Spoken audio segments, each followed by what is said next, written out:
y procesamiento remoto de las investigaciones académicas y en el desarrollo, operación y evaluación de política pública, a cargo del doctor Román Herrera Morales y Jorge Rafael Gutiérrez Pulido de la Universidad de Colima.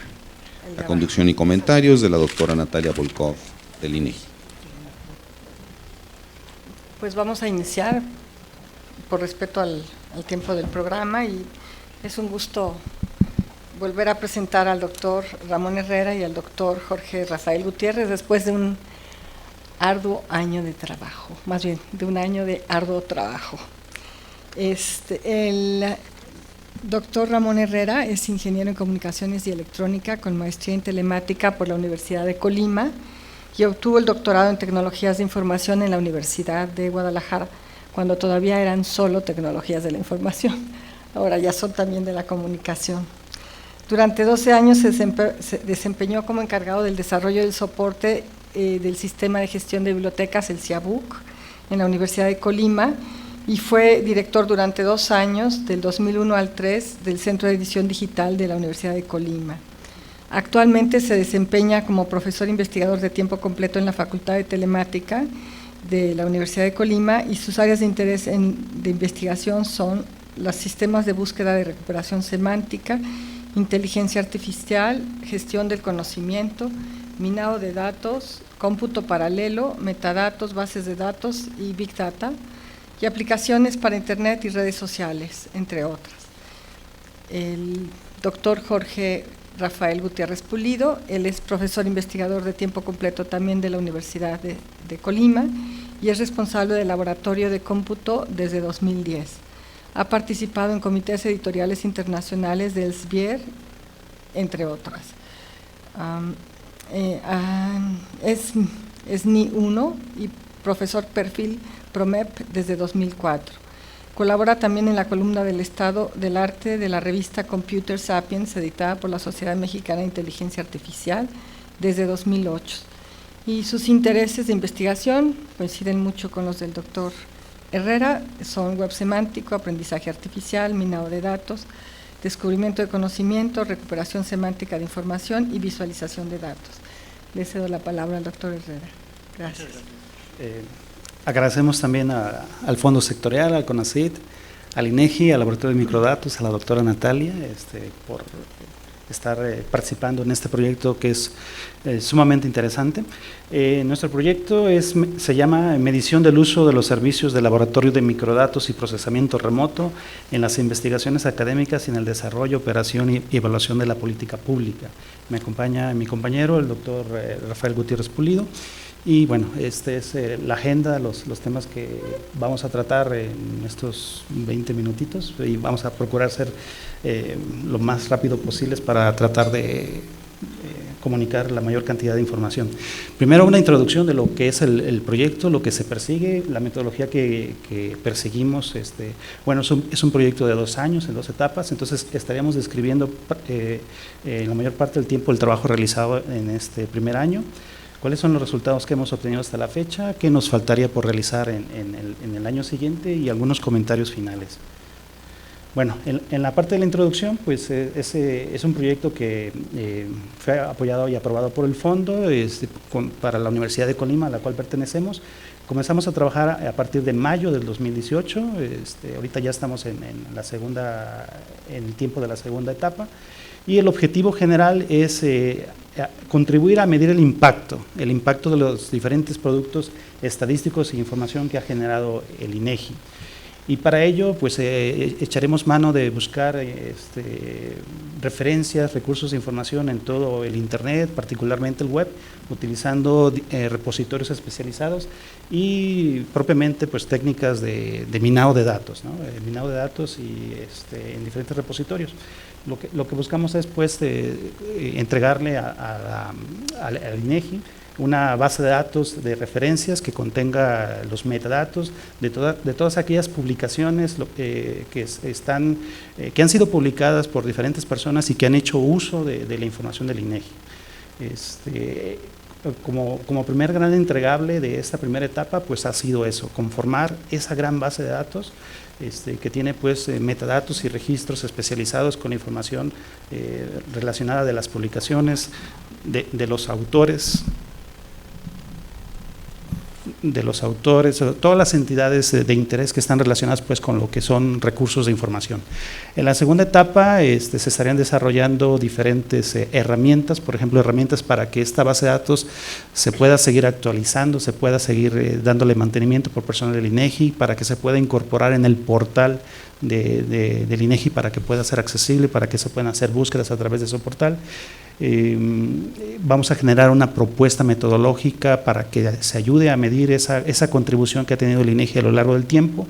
Vamos a estar utilizando diferentes indicadores de corte bibliométrico, cienciométrico tradicionales, y además vamos a estar considerando indicadores de nueva generación conocidos como almétricos también para medir el impacto, la huella digital que tienen, por ejemplo, los autores, ¿no? Además de las citas tradicionales o el factor de impacto de las revistas en donde se publican los artículos, también la huella o el impacto o la influencia que puedan tener esos autores en un contexto académico, en redes sociales, etcétera, ¿no?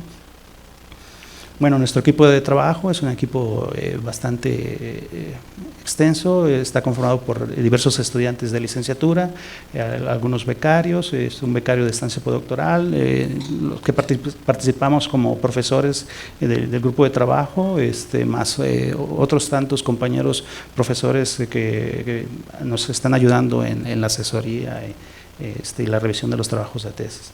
De la metodología empleada, bueno, voy a estar pasando muy rápido las diapositivas para tratar de alcanzar en el tiempo, pero bueno, en la primera etapa, en el primer año, pues básicamente el gran objetivo fue obtener los datos, ¿verdad? Conformar esa gran base de datos de referencias, y para ello 4 puntos importantes. Uno, identificar nuestra fuente de información, los repositorios, identificar de todos los posibles, de todo el web, cuáles son aquellos repositorios especializados de plataformas, de portales especializados, cuáles son aquellos repositorios que son los que nos podrían servir mejor para el proyecto. Una vez identificados, pues empezar a hacer el proceso de minado, extraer los datos, recuperarlos, utilizando diferentes técnicas. Habiendo recuperado la información, pues integrarla en una base de datos. Ahorita estamos trabajando en una base de datos local, y con la recopilación de toda esa información, y después un proceso bastante exhaustivo de limpieza, de procesado de datos, de homogenización, de estandarización de esos registros, y bueno, y finalmente pues el reporte técnico que se entregó en mayo. Tratando de describir puntualmente estas etapas de los procesos para conformar la base de datos, pues primero fue identificar estos repositorios. Teníamos cierta idea en base a la experiencia previa que teníamos en las diferentes actividades y nuestros procesos en la Universidad de Colima, de cuáles serían esos repositorios que nos pudieran ser de mayor utilidad. Necesitamos que podamos extraer sus metadatos, ¿verdad? Los metadatos descriptivos, comúnmente conocidos como las fichas catalográficas, bibliográficas, pero además que también pudiéramos recuperar el full text, ¿verdad? O sea, poder recuperar el documento a texto completo, que esos repositorios nos ofrecieran recursos de información de diferentes tipos, no solamente artículos, sino tesis, publicaciones en congresos, etcétera, ¿no? Diferentes tipos de documentos. También que los repositorios incluyeran mecanismos propios de indexado, que nos aseguraran que los resultados que ellos nos ofrecían a partir de peticiones que nosotros hacíamos a sus sistemas, nos pudieran entregar resultados que son realmente relevantes para nuestro proyecto. Y otro punto muy importante también, la cobertura. Revisamos repositorios especializados de mucho prestigio, donde sin embargo no encontrábamos gran cantidad de registros. Entonces la parte de la cobertura también es muy importante, y obviamente pues que todos estos procesos pues los pudiera hacer una computadora, ¿no? O sea, es la parte más importante, que los pudiéramos hacer a través de mecanismos programables, que estos repositorios nos permitieran desarrollar agentes de software, máquinas, herramientas, usando sus APIs o utilizando técnicas de web scraping para poder recuperar la información de forma masiva. Bueno, revisamos diferentes repositorios como EBSCO, como Web of Science, Elsevier, Scopus, PlusOne, GStore, Dimensions. Revisamos los repositorios institucionales del proyecto de CONACYT, el portal de Core, que es un portal que recopila infinidad de documentos y repositorios de Open Archives. Utilizamos Mendeley, Google Académico, Redalyc, Cielo, entre algunos otros. Entonces hicimos diferentes evaluaciones, estuvimos haciendo pruebas y al final nos quedamos con los que están aquí abajo, ¿no? Con Core API, con Scopus, con Google Académico, con Mendeley, Redalyc y el portal de Dimensions. En esa tablita, no es la idea explicarla a detalle, pero ahí es donde hicimos una caracterización de los repositorios, donde hacemos una descripción de cada uno de ellos. Podemos evaluar si nos ofrecen una API para hacer la programación, si tiene un costo, por ejemplo, la recuperación de esa información, si se ocupa una licencia especial, qué tipo de metadatos, qué tipo de atributos, qué tipo de información nos entregan y la técnica, finalmente, qué técnica utilizamos para la recuperación. También revisamos algunos otros repositorios de mucho interés nacional, por ejemplo, algunos repositorios de la UNAM, por ejemplo, clase periódica, TESIUNAM, que todos ellos están bajo una misma plataforma, pero el gran problema de ahí es que utilizan solamente indexado referencial. Entonces no podemos ir al detalle del documento para saber si INEGI está presente en las referencias. Entonces fueron descartados estos repositorios y hicimos algunas pruebas y en solo uno de ellos sí encontramos 39 tesis, pero de esas tesis, algunas ya estaban en los repositorios que previamente estábamos utilizando. Entonces, descartamos eso. Bueno, en cuanto al proceso de minado, pues fue un proceso experimental, iterativo, que se fue desarrollando, todo esto con el apoyo de estudiantes de licenciatura. Desarrollamos 9 tesis, a cada uno de los chicos les asignamos un diferente repositorio, se empezaron a hacer pruebas, se iba depurando, se iba modificando el procedimiento, se hicieron varias pruebas y bueno, es un proceso evolutivo, iterativo, ¿no? De ir repitiendo. El bloque 2 es introducir un criterio, una expresión de búsqueda, después recuperar los resultados candidatos o probables donde se haga mención a INEGI. En el siguiente paso pues es hacer el desmenuzar esos registros, irnos por sus metadatos, irnos al detalle, recuperar el full text y repetir estos procesos con otros criterios de búsqueda para tratar de hacerlo más extensivo todo este proceso. Esto que está aquí es el pseudocódigo, ¿verdad? Esta es nuestra metodología en español, ¿verdad? Los pasos que se van siguiendo. Todo esto se traduce directamente a algún lenguaje de programación con alguna herramienta. Utilizamos diferentes herramientas, utilizamos C#, utilizamos Python, utilizamos Node, JavaScript, Java, según el expertise del estudiante y el repositorio que le fue asignado, pues fue con el que fueron realizando estos procesos de minado. Entonces, bueno, aquí está el detalle de cada uno de los pasos que se hacía en cada uno de ellos, las diferentes opciones, y el resultado de todo esto fue que se iban generando registros que se iban almacenando en una base de datos local para nosotros, para su procesamiento. Tuvimos muchas problemáticas dependiendo de las características del repositorio. No todos los no hay una estandarización entre diferentes proveedores de información, así como algunos dan muchas facilidades para consultarlos porque te ofrecen ya un mecanismo diseñado para ello o una interfaz de programación, otros no lo ofrecen, incluso lo restringen, nos tratan de evitar que nos traigamos sus datos. Si lo ofrecen, a veces no entregan los datos completos, etcétera, ¿no? O sea, es un problema interesante. Y bueno, cada repositorio tuvo sus características, ¿no? Se generó una base de datos, aquí está una vista parcial del esquema relacional que se diseñó. Y bueno, después de que ya tenemos los registros, vino un proceso muy intenso, exhaustivo, para poder hacer la estandarización de los registros, ¿no? Hacer limpieza, y bueno, es una parte muy desafiante e interesante. Si gustas comentar.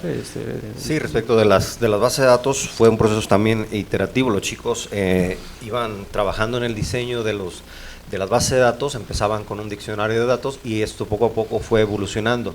Al final conjuntamos todos estos modelos, ¿verdad?, para tener un modelo general en el cual se iban a hacer las capturas. Estamos viendo aquí, son algunas de las que se comentaban con más detalle en una de las tablas anteriores. Se alcanza a ver aquí, podemos leer acerca de los duplicados principalmente y las inconsistencias. Vamos a comentarlas con más detenimiento más adelante. Queremos llegar a la parte de aquí de los resultados. Es un ejemplo aquí de 4 personas podemos apreciar no son inconsistencias en cuanto a que no sea el dato correcto, sino la forma en la que se captura. Se alcanza a ver ahí, Alfonso, en el primer ejemplo, y después en otro de los repositorios, son diferentes registros. Se alcanza a ver, ese es un extracto de una vista, una consulta, ¿verdad? Y en el último de ellos se alcanza a ver ahí que son, podríamos inferir, hermanos quizás, ¿verdad? Son diferentes personas. Carlos Arturo, Carlos, en sus diferentes presentaciones los encontramos, fueron recuperados de diferentes repositorios. Luego ya aquí tenemos de manera particular con algunos porcentajes, ¿verdad? Los datos que fueron recuperados con el nombre completo, únicamente con el nombre completo, el 43%, ¿verdad? Todavía hay muchos, el 90%, arriba del 90%, con datos en los que no contamos con el apellido materno. No es que no se cuente como tal, sino que en la mayoría de los casos está pegado, es decir, es un solo campo donde está todo, los nombres, en ocasiones más de 2 nombres, ¿verdad? Y los apellidos juntos, ¿verdad? Con sus diferentes formatos. De manera particular también, como hallazgos importantes en los que sí quisiera que nos pudiéramos extender un poquito más, encontramos 50,000 autores, más de 50,000 autores, más de 10,000 instituciones de diferentes países, 60 países, ¿verdad? Todavía nos falta, tenemos una buena cantidad de registros por recuperar, específicamente para cada una de esas publicaciones, 59,000 en total, más de 59,000 en total. Nos hacen falta más de 8,000 por completar, pero identificadas como publicaciones en donde podemos identificar citantes y citadas, que es, digamos, el principal interés objetivo de este trabajo, ¿verdad? Tenemos ahí más de 50,000, 42,000 citantes y 8,000 citadas. Ese es un dato a manera de resumen de lo que se alcanza a ver en esta lámina.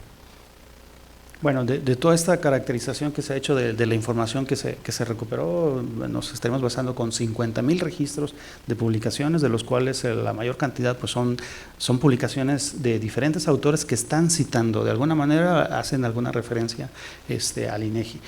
Para presentar los resultados, pues generamos diversas estadísticas, tablas de datos, y las dividimos en 2 grupos. Una, de forma general, estadísticas donde estas publicaciones citantes hacen referencia pues, en cualquier momento y a cualquier tipo de publicación del INEGI, y la del inciso B, que son particularmente de interés pues, para el laboratorio de microdatos de la doctora Natalia, sobre sus usuarios en particular. ¿Qué usuarios del laboratorio de microdatos? Qué tipo de publicaciones y cuál es la producción que se ha tenido. Lo vamos a pasar muy rápido, nos quedan 5 minutos, pero bueno, este es el tipo de tablas o de estadísticas que hemos podido conformar. Cantidad de publicaciones citadas y citantes, la distribución de estas publicaciones que recuperamos según el tipo de repositorio que utilizamos, la distribución de las citadas por repositorio y, por ejemplo, cómo está el estatus que hemos logrado hasta el momento de verificación de la cita o la referencia o la mención de la publicación citante. Ahorita en primera instancia nos atenemos o confiamos en el resultado que nos proporciona el proveedor, o sea, el repositorio. Ellos dicen sí tiene relevancia, sí tiene que ver con INEGI, y nosotros tenemos todavía que hacer una precisión, o sea, ver si esa mención puede estar en cualquier parte del texto, en la introducción, en algún capítulo, o si ciertamente está en la referencia, o incluso puede ser una simple nota al pie o una mención de una tabla de datos. Hemos encontrado muchos casos así de ese tipo, donde son artículos de revistas arbitradas, publicados en revistas arbitradas, en donde en la sección de referencia aparece la mención al portal, a la página web de INEGI, en lugar de mencionar el documento. Entonces, de ese tipo de cuestiones, pues es una realidad, y entonces parte del proyecto pues es que nosotros podamos hacer una identificación y dar una radiografía de estos datos. Esta es una gráfica interesante. Aquí es la distribución de la cantidad de publicaciones que se han tenido a lo largo del tiempo. Esta gráfica, la doctora Natalia, cuando la vio, empezó a hacer algunas asociaciones con algunos eventos en la vida del INEGI. Por aquí está el año 2000, algunos coinciden con el cambio de gobierno, quizás con la instrumentación de algunas políticas. Con los censos y etcétera, ¿no? Si tenemos esa referencia de eventos menos importantes, se pudiera hacer ahí una asociación también. Cantidad de publicaciones que tenemos por idioma, el español predomina, el inglés también, tenemos algunas variantes, nos quedan 3 minutos, y bueno, hay otro tipo de estadísticas. Por tipo de acceso, las que son de open access, de acceso abierto, algunas nos faltan todavía por precisar, cómo están los autores, cantidad de autores por país de inscripción, México en primer lugar con un 50 y tantos %, de Estados Unidos 10%, nos falta por precisar algunos porque algunos repositorios no nos entregan todos los metadatos, o sea, hay unos campos que no vienen, entonces tenemos que hacer cruce entre otros o buscar de qué manera poder completar esa información, pero son 63 diferentes países, aquí salió uno de Moldavia, yo no conocía ese país, pero bueno, ahí salió uno y algunos que quitamos ahí para la presentación.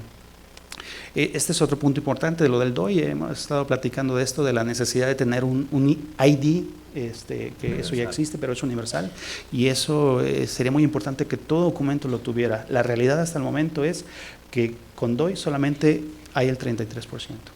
Y eso generalmente será porque son publicaciones que vienen de revistas internacionales. Si nos vamos al contexto nacional o latinoamericano, estamos muy bajos.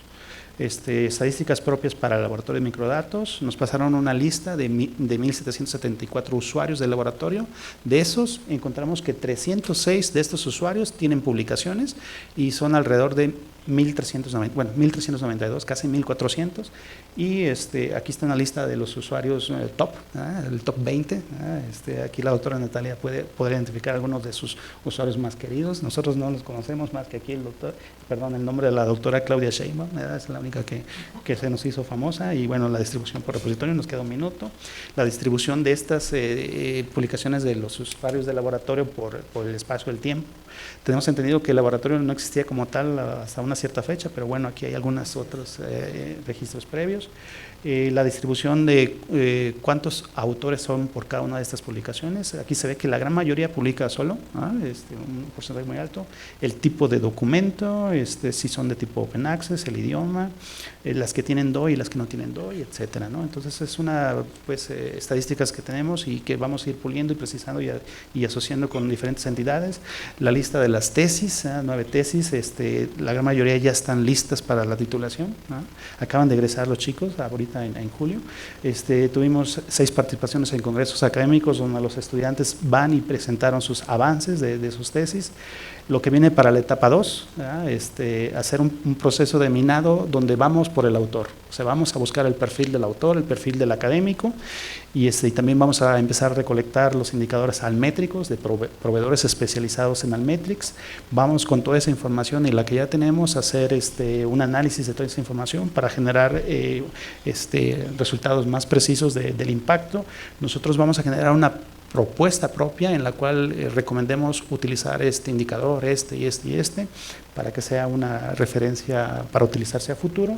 Vamos a entregar esta base de datos con las herramientas para la gestión y actualización de la misma, con una metodología y 10 segundos, y la participación en la revista, y vamos a dar también un taller de capacitación personal aquí, tenemos también una participación en algún congreso para presentar avances, y bueno, es lo que tenemos, son los comentarios finales.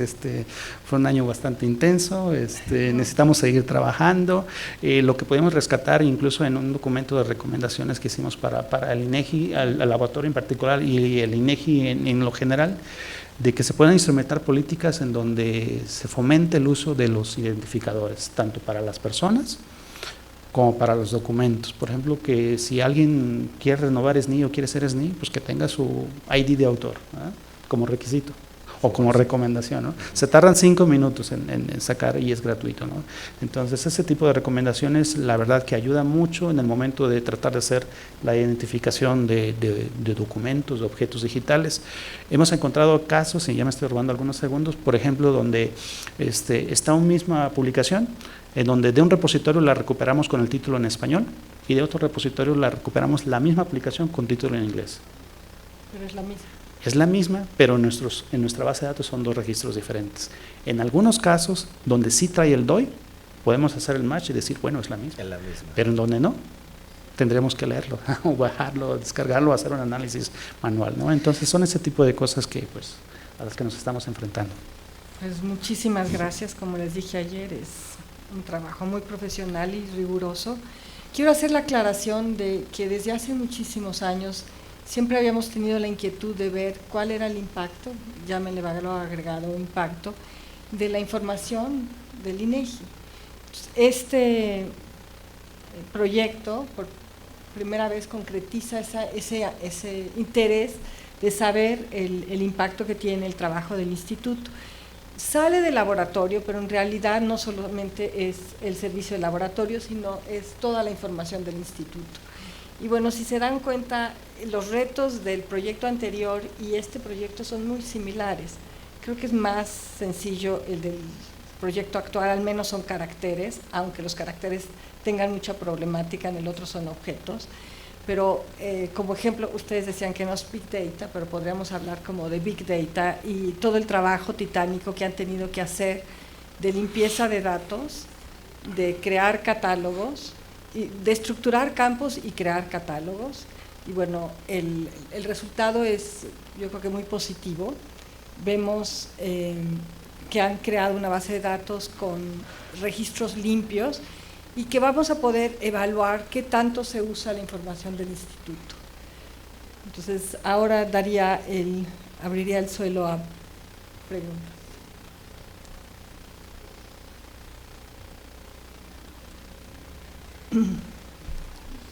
Buenos días. Buenos días. Solamente una duda. ¿Existe la posibilidad de que conozcamos qué tipo de temas son los que se están citando de INEGI, ya sea información económica, de gobierno, medio ambiente, digo, para conocer el impacto que tiene la información que genera cada área del instituto?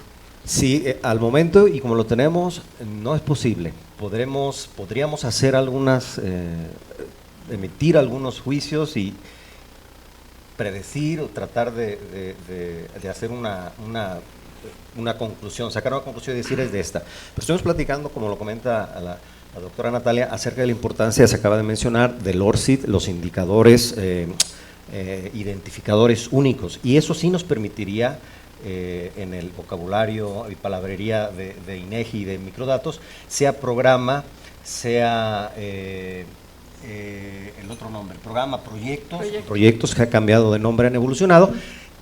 En ese detalle no podemos hacerlo en este momento, ¿verdad? Pero si se implementan, hemos platicado en corto con la doctora de algunas de esas ideas, estos indicadores y principalmente en la parte del DOI se puede con toda precisión de aquí en adelante conocer qué programa es, qué proyecto es, qué gráfica es, qué producto derivado, qué publicación, qué tabla, etcétera. Todo eso se puede.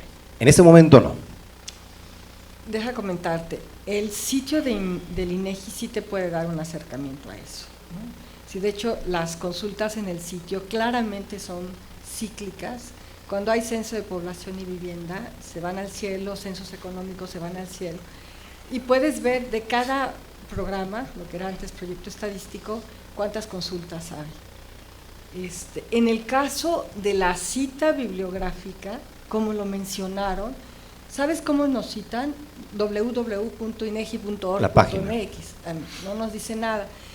De este proyecto van a salir recomendaciones. Ayer que platicábamos largo, nos dábamos cuenta que al menos a la gente de laboratorio sí le decimos cómo queremos que cite, pero esta parte de que se identifique de manera única el contenido del sitio, ver a qué nivel, no es trivial definirlo, que le llaman el DOI, que es Document Object Identifier, es identificador de un documento digital. Identificador único, universal, sí. Universal del objeto. Incluso no está la maestra Brin, pero es algo que vamos a empezar a ver con realidad, datos y espacio, para que cada artículo tenga su DOI. Entonces, creo que también el instituto se va a ver muy enriquecido en ese sentido de sugerencias que nos van a dar para hacer más visible el uso de nuestra propia información.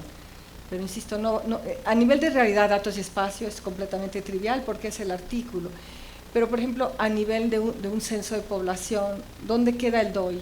A nivel del programa que ahora se llama, antes era proyecto estadístico, o a nivel de la tabla predefinida, a nivel de la tabla dinámica, a nivel del BIE, a nivel de qué.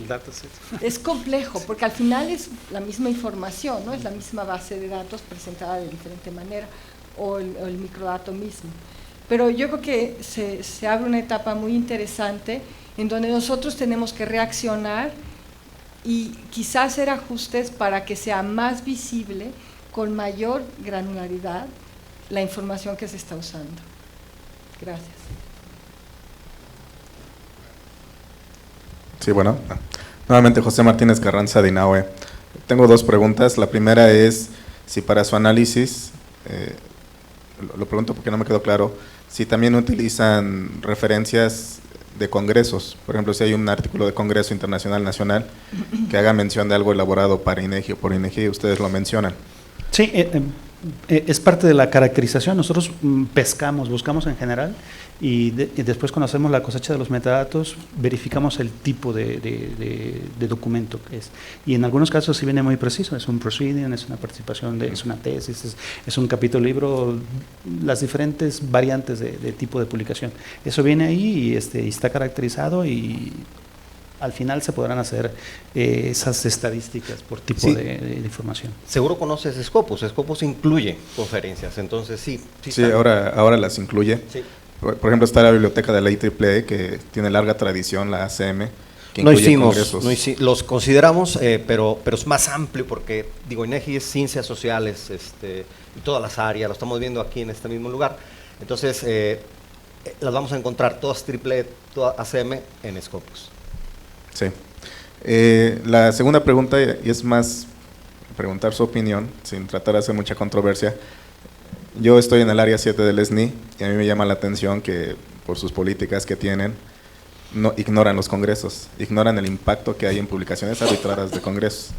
Y una cosa que yo me he preguntado desde que regresé a México es por qué nosotros teniendo al INEGI como una institución que hace censos, ¿por qué el INEGI no ha hecho justamente un catálogo del impacto de los investigadores, del trabajo de un investigador, en lugar de estar consultando las bases como Scopus? Yo sé que es lo más fácil, pero en realidad lo que ha provocado es este fenómeno de la paperitis, ¿no? Que un investigador se define por su kilo de papers, sus números de papers, pero luego además son solamente las revistas, no toman en cuenta los congresos. Cuando, por ejemplo, en mi área, en computación, en robótica, los congresos son arbitrados y también tienen su peso. Claro. Y mi sorpresa es que aquí en México, si hace ciencia de congresos, que es muy importante y a nivel internacional, es como si no hiciera ciencia. Lo cual me parece un error fatal. Digo, eso ha provocado que por eso muchos mexicanos no tengan visibilidad en el extranjero. Entonces, un poco conocer su opinión como estadistas de esta área, ¿no? Bueno, de mi parte comparto, yo también soy profesor y bueno, nosotros fomentamos la participación de nuestros estudiantes, de sus tesis y que participen en congresos y sí muchas veces pues no, las podemos poner como un listado, pero no nos cuentan, ¿no? Y sí, somos también de la misma área.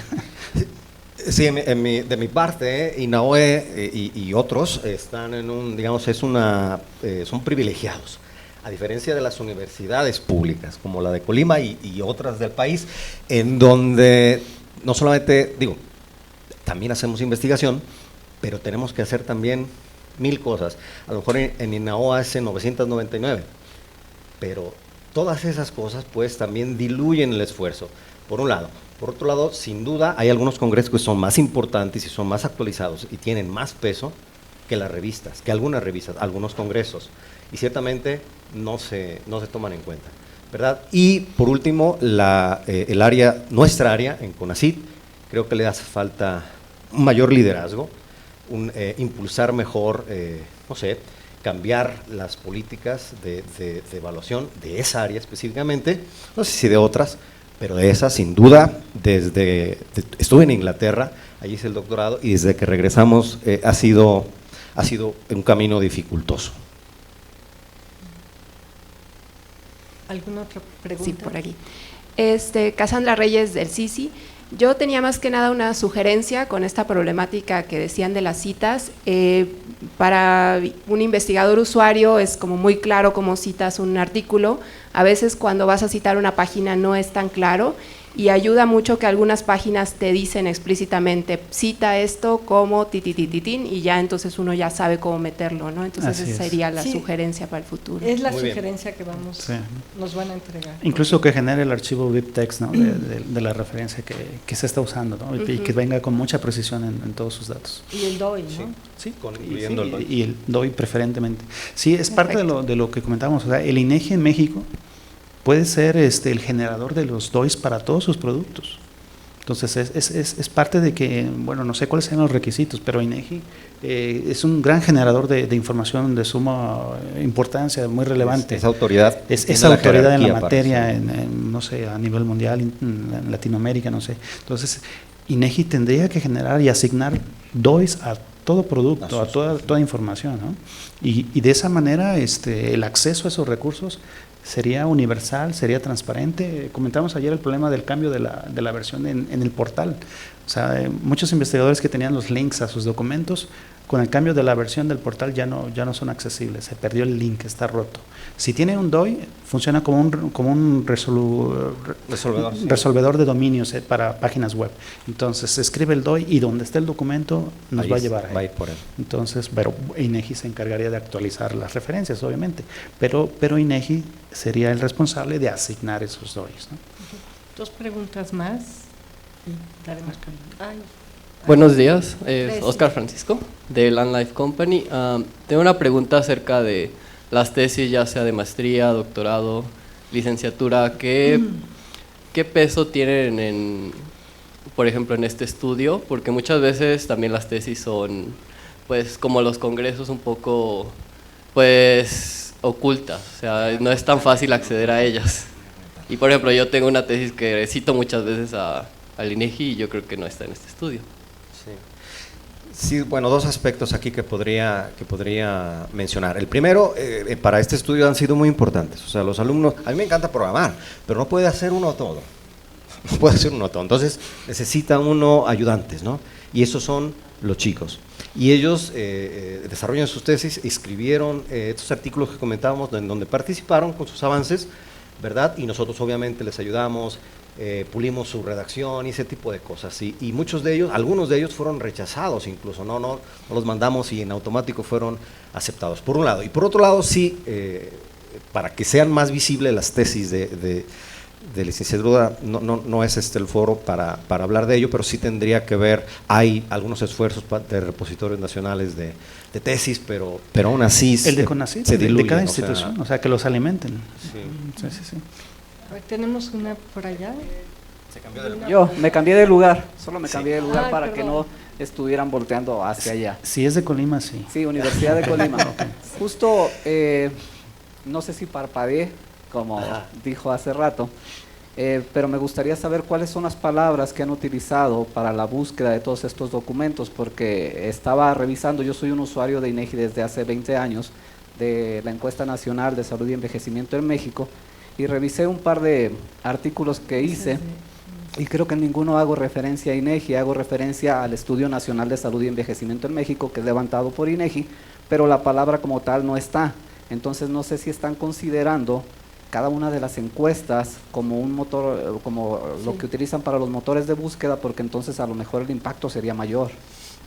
Bueno, para este minado en los diferentes repositorios utilizamos diferentes estrategias. Primero partimos en la mayoría de los repositorios en una búsqueda muy general, INEGI y México, porque hay un INEGI en Portugal. Entonces empezamos con INEGI México y luego es un proceso iterativo donde empezamos a meter palabras clave, SINBAD, el ENU, algunos otros sistemas y palabras relacionadas y digamos de las más famosas de INEGI. Pero por otro lado, con otro repositorio nos basamos en una lista que nos pasaba la doctora Natalia de los principales productos, proyectos estadísticos y bueno, de los nombres, y con eso vamos con el nombre de la publicación y vamos a buscar sus citas. Entonces, por una parte, es una búsqueda que parte de dos vertientes. Uno, buscar quién cita a INEGI y por otro lado, de lo que tiene INEGI, quién lo ha citado. Y entonces, ahorita lo que nos falta todavía por terminar es hacer esa fusión, de lograr hacer ese match. Para lo que pensamos es al final poder tener mucha precisión en eso. La última. Mauricio García del INEGI, como dicen, a lo mejor parpadeé. Pero bueno, no me queda muy claro el tema de la relación de esta investigación, que sí tiene un rigor metodológico muy importante y técnico, con relación a la política pública. ¿Por qué? Porque, como dicta la ley del SNIEC, es el uso de nuestra información para la toma de decisiones en política pública. Considero que se debería de evaluar o analizar el uso de la información que se tiene a nivel de gobierno, bueno, en el ámbito gubernamental, los 3 niveles, gobierno estatal, federal y municipal, para la toma de decisiones. No sé si hacia allá va, yo me imagino que con el tema de dividir los temas que tiene el INEGI como proyectos o programas estadísticos, pues te permitiría hacer un análisis sobre eso. Sí. Nada más. Este proyecto es productividad científica, es la cita del instituto, las citas del instituto en documentos académicos. Los documentos, digamos, la investigación académica lo que busca es fundamental política pública, al final. La parte del uso, yo creo que sería otro método, no sería el de cienciometría, tendría que ser otro tipo de método, evaluar ya de manera directa cómo los servidores públicos de los 3 ámbitos de gobierno lo usan. Pero incluso en el laboratorio nosotros, para poder dar acceso a los microdatos, que el laboratorio es del INEGI y es un proyecto transversal, todo el instituto contribuye a él, buscamos que haya un bien público, y en la investigación académica bien público es que se vaya a ser accesible, es decir, que se publique el documento, incluso con la idea después de que se pueda recuperar, y que se ayude al entendimiento de los fenómenos de interés de política pública. Entonces, siempre está vinculado. Okay. Tenemos que dar por concluida esta sesión y me permito dar el reconocimiento al doctor Román Herrera. Doctora, muchas gracias. Gracias.